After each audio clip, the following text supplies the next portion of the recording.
Over the past month, Donald Trump has placed tariffs on ally and foreign nations. Simon Brown talked to members of the Pike County community to get their thoughts. Take a look.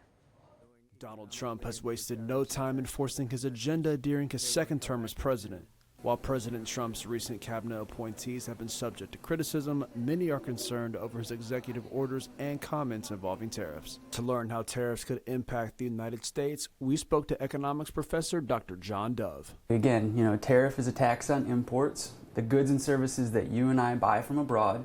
It makes them more expensive, which means that as consumers, we have less disposable income available to us, right? And it leaves us relatively poorer, again, as consumers. It also tends to reduce the amount of consumer goods and services that are available within a country or within an economy, simply because many of those goods become too expensive and we can't even necessarily produce those domestically. On February 1st, President Trump implemented a 25% tariff on imports from Canada and Mexico.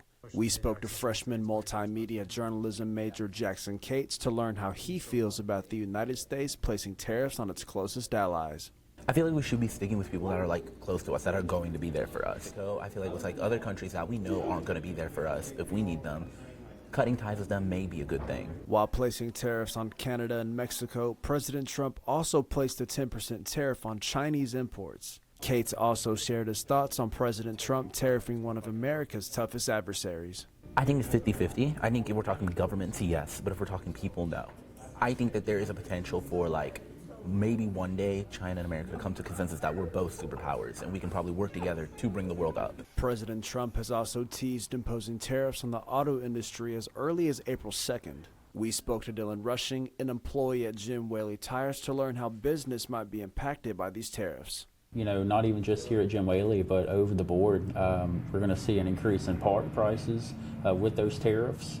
So that would definitely impact, with the imports and exports being raised. When they get charged more, they charge us more, which in turn has to charge the customer more to keep up with demand. Despite the impending tariffs, Rushing is confident that Jim Whaley will put customers first. Simon Brown, Troy, TrojanVision News. In order to stay up to date on the tariffs being enforced, you can visit www.whitehouse.gov.